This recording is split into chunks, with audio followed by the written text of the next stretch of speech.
guys, it's Mandy and I am back with another pet peeve video, except for this time it is the biggest hairstylist pet peeves ever. And here's the thing, honestly, it's just all about etiquette, like clientele, client etiquette, and any trade really. Like, it's all about respect, it's all about kindness, it's all about, you know, consideration, that kind of thing. And a lot of people seemingly don't have any of those things and are very, very, very rude and disrespectful to those they think are below them because of the occupation that they do. And honestly, I've been doing hair since 2014, and so it's been a while for me, and I've been an owner of my own business for almost 2 years now, and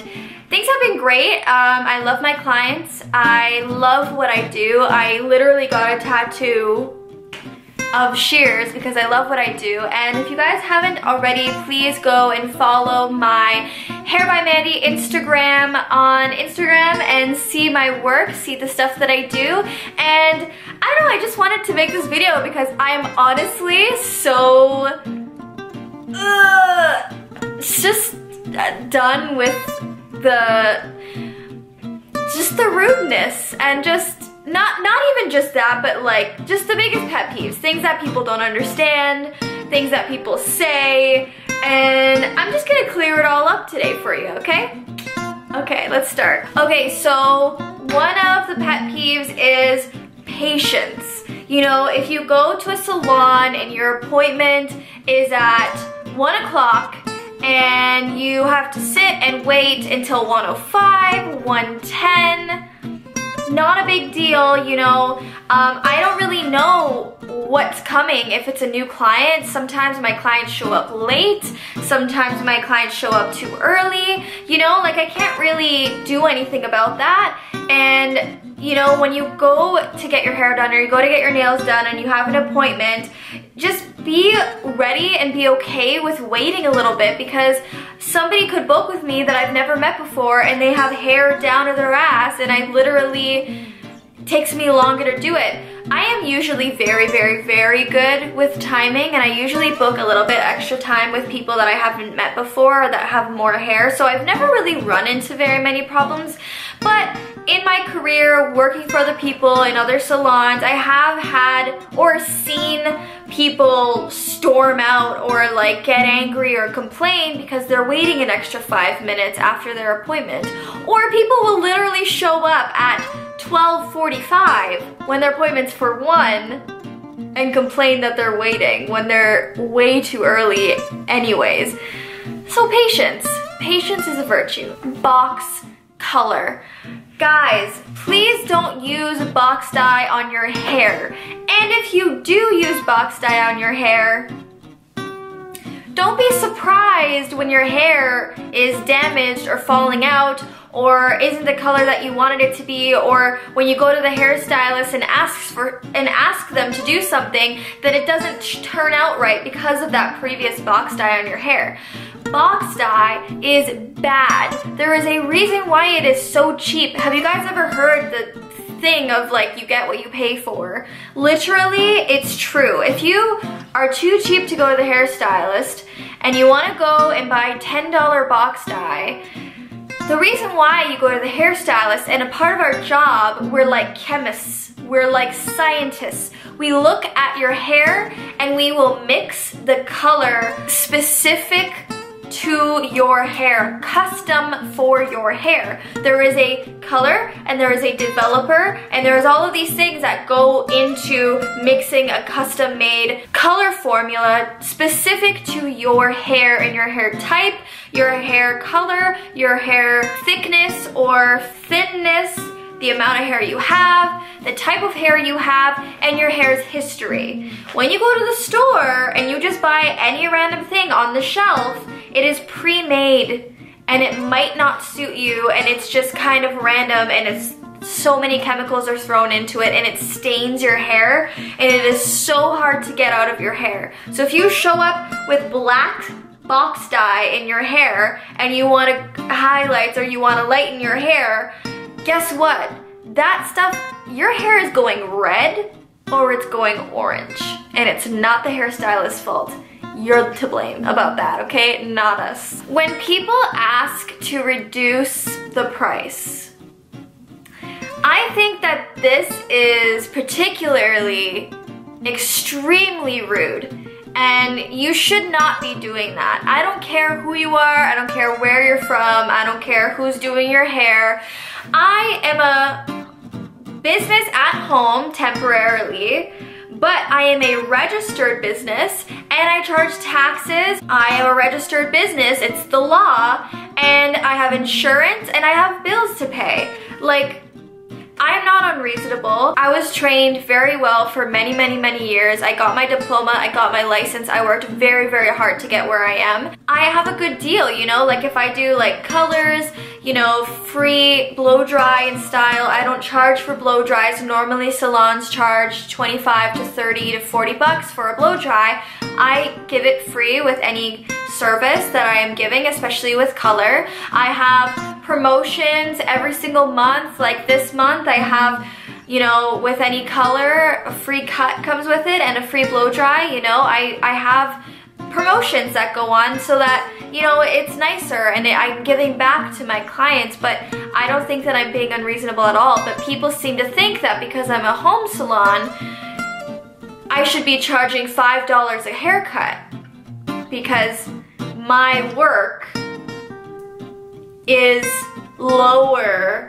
than somebody in an actual building salon. It's just rude. Like, what makes you think that you're better than anybody else that's coming in and paying the regular price? If you have a problem with it, go to First Choice Haircutters and have them mess up your hair, because if you get what you pay for. I'm not saying that I charge $100 a cut.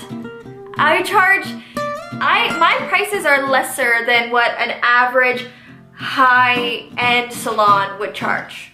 I'm pretty reasonable. So for you to come in and just think low of me to reduce my prices, no. Get out of the chair. When you want to go from black to blonde in one sitting and expect that of me, I am very, very, very open and honest. I will give you my direct personal opinion, and based on my experience, I will let you know if something will go bad or look bad, or I know exactly what's gonna happen before I start. So if I think you have black hair and you want to go blonde, it's probably gonna take a few sessions. It's a process. You don't just go from black to blonde. There is a process and there is a awkward stage. Same with red. If you are going from a level 1 to a level 10, you are gonna have to go through the coppers and the reds, and you're gonna hate it for a while and it's gonna suck. But you have to go through it if the end result is blonde, blonde, blonde, if that's what you want. That's the process that has to happen before you do that. And you know, I'll tell people this and then they'll complain after, but now I have a waiver for them to literally sign so that they know. Like, I mean business. I'm telling you what's gonna happen. It's important for you to listen and it's important for you to understand the process. And I try to explain myself as best as I can what that process is, and I think I'm pretty good at that. When people come in and say, do whatever you want, I don't know, I don't care. Don't ever tell a hairstylist to do whatever they want, because you'll walk out with rainbow hair and a pixie cut, because we are bored and we want to have fun. So don't tell us that. If you say, what's your opinion, what do you think will look good on me, that's different. I actually love when people say that, because I can envision what would look amazing on somebody, and I love like doing what I think would look amazing. But you have to give us the okay, we have to have some kind of a consultation. Don't just be like, do whatever you want and that's it, and you don't want to talk about it. Like, no. Bad idea. Big mistake. Oh, this is a big one for me. This is a big one for me. If you're coming in and your hair is fried, like, I mean uneven, fried, broken, breaking, thin on the end, stringy, damaged, and you won't trim it because you want it long, but it's like, it looks terrible. It looks so bad and it feels bad, and it's like a hairstylist's worst nightmare is you coming in, getting a color done, and it's so damaged, and it would look so much better, and it would feel so much better, and it would be so much healthier if you just cut it or trimmed it, and you won't. Let's move on before I have a meltdown. When you're late to an appointment, it sets back my entire day. And it's gonna make every single client that I have after you upset, or they're gonna have to wait, and I'm gonna be behind and I'm gonna finish later. It's just rude. It's not cool. When I have, like, my time, your time isn't any more important than mine. You know, when I have a busy day, I have clients back to back to back, and I do client in between client in between client, and it's a special timing, like when color has to be on for a specific amount of time. Like, my time is very, very, very important. So if you're half an hour late to an hour late, 5 minutes, 10 minutes, okay. 15, 20, 30 minutes, you're pushing it. After that, it's really not cool. So when you make an appointment to get your hair done, to get your nails done, to get your makeup done, make sure that you get there on time. Making an appointment and not showing up. I can't tell you how many times this has happened to me, and I have set a cancellation policy in place now because of it. Because people think that it's okay to just make an appointment and not show up. No phone call, no text, no direct message, no heads up whatsoever. Just book an appointment with me. I set time aside, I buy the products, I buy, you know, the equipment, I have everything ready, and then all of a sudden you don't show up, and then that's 3 hours of my time that I could have given to somebody else, and it's just rude. It's not okay. This video is actually so stressful. It's so stressful. Stay hydrated, kids. When people bring their kids to appointments and they're like really, really, really bad behaved kids, and they're touching the retail and the equipment, you know, my shears are very, very, very fragile. If they were to drop on the ground, and keep in mind, shears cost like minimum, like a good pair of shears cost up to $1,000, even higher than that. That's like a minimum. When they drop on the ground, they break. And then that's money for me to have to pay to get a new one. So if your kids are well behaved and they can sit down and read or watch something on their phones, or, you know, watch or talk or whatever, that's fine. But if they're running around screaming and touching the retail and stealing things and breaking things, don't bring them. Just don't. Like, I don't understand why you'd bring your kids to a 3-hour hair color appointment. They're gonna get bored. They're gonna get restless. They're kids. They don't want to sit around and wait for you for 3 hours. So when people don't tip their hairdressers, if you tip your waitress who writes down your food and gets it and brings it over to you, and you don't tip your hairdresser who is standing and working on your head of hair for 3 hours, like, people think that because I work from home, I'm pocketing my money. That money is going to the water, to the electricity, to the products, to the equipment, to the insurance, to my mom, who helps me manage and does the business side of things. Like, we're in it together. Like, it's not going in my pocket. It's just like any other business. A tip is just the respectful thing to do, and that is a big portion of my payout at the end of the day.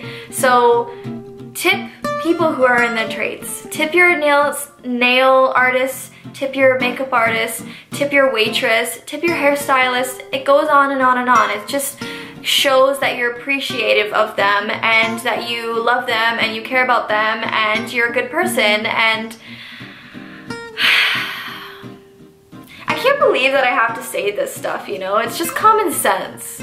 It's just common sense. When people come in and they say that they want a big change, but they don't want to color and they don't want to cut it short.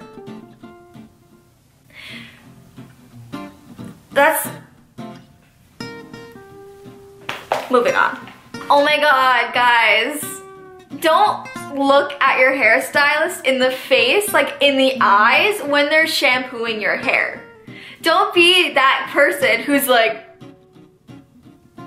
watching you while I'm shampooing your hair. It's awkward, it's weird. I'm doing something kind of intimate and you're staring into my eyes while I'm doing it, and I'm over you and you're getting a direct view of the up my nose. Like, just don't. Close your eyes, enjoy the experience, look at the ceiling, zen out, zone out, have a little nap.